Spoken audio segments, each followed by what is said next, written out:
Olá! No Brasil, a gente sabe que as pequenas empresas são o verdadeiro motor da economia, certo? Mas, na hora que as decisões são tomadas, lá em cima, a voz delas raramente é ouvida. Vamos entender hoje por que existe esse abismo e qual é a luta que existe por trás dele. E para essa nossa conversa, toda a análise detalhada que a gente vai ver aqui foi feita a partir da leitura do capítulo Sociedade Organizada, Entidades de Defesa da Micro e Pequena Empresa. Ele faz parte do livro Prosperidade Reprimida, do autor Pedro Cascais Filho. É uma fonte riquíssima que ajuda a gente a desvendar todo esse cenário. Então, a grande questão que vai guiar a gente é essa. Por que a voz de quem mais gera empregos no país, o pequeno empreendedor, parece que ecoa tão baixo? É um paradoxo, né? E é isso que a gente precisa decifrar. Bom, para começar a entender o problema, primeiro a gente precisa ter uma noção da dimensão real das micro e pequenas empresas, as famosas MPS. Elas são de verdade um motor quase invisível. O papel delas na economia é simplesmente vital.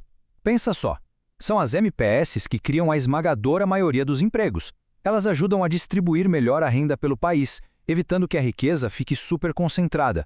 Elas são, de fato, o coração que mantém a nossa economia pulsando. Agora, para ilustrar bem essa frustração, vamos ver um caso histórico.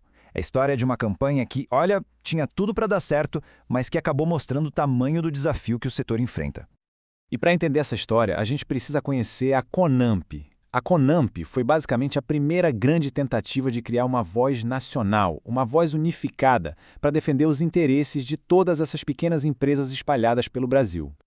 Então, se liga nessa história. Em 1985, a Conamp ganhou de presente uma campanha publicitária genial, de graça, para mostrar a força das MPS. A mídia toda, TV, rádio, jornal, topou veicular tudo sem custo algum. O sucesso parecia garantido, né? Só que faltou dinheiro para a produção. E por mais que todo mundo achasse a ideia incrível, nenhum patrocinador apareceu. Para piorar, veio a crise do plano cruzado e a campanha, que era tão promissora, simplesmente morreu antes de nascer. E essa citação aqui, ela resume perfeitamente qual era o alvo da campanha. Não era só sobre economia, sabe? Era sobre lutar contra uma mentalidade, um preconceito das elites contra o pequeno empreendedor. Um preconceito que, infelizmente, a gente vê que ainda persiste. Acontece que o fracasso dessa campanha não foi um caso isolado. Ele é um sintoma de um problema muito mais fundo e sistêmico. A crise de representatividade que, infelizmente, assola o associativismo no Brasil. E esse número é chocante. Estima-se que cerca de 90% das associações de classe no Brasil são o que o autor chama de cartoriais. O que isso quer dizer? Quer dizer que elas existem no papel, mas não na prática. Elas não representam de verdade a sua base. E a diferença entre os dois modelos é gritante. De um lado, você tem uma entidade de verdade, que ouve a base, que decide em conjunto. Do outro, essa entidade cartorial, onde a liderança fala por si mesma, as decisões vêm de cima para baixo e os membros, coitados, muitas vezes nem sabem que estão sendo representados. E aqui está o ponto crucial. Quando um líder de uma dessas entidades senta num conselho público e dá uma opinião pessoal, fingindo que aquela é a voz de milhares, ele não está só se promovendo. Ele está minando a credibilidade do movimento inteiro, está distorcendo todo o processo democrático. E essa falta de representação, somada ao descaso do poder público, acaba criando um ciclo muito perigoso de desconfiança e frustração. Vamos dar uma olhada em como ele funciona. Imagina esse ciclo. Tudo começa com o descaso do poder público. Aí vem as promessas que nunca são cumpridas, o que para o pequeno empresário é uma quebra de confiança fatal. O sentimento de desrespeito fica tão grande que a reação de muitos é simplesmente chutar o balde, abandonar o sistema e ir para a informalidade. Essa frase resume perfeitamente o pensamento que surge na cabeça de muita gente. É uma pergunta retórica que leva direto para a informalidade. Poxa, se as instituições não me respeitam, por que eu deveria respeitar as regras delas? E a consequência disso é um país inteiro funcionando à margem da lei. O gráfico nos dá uma dimensão do tamanho do estrago.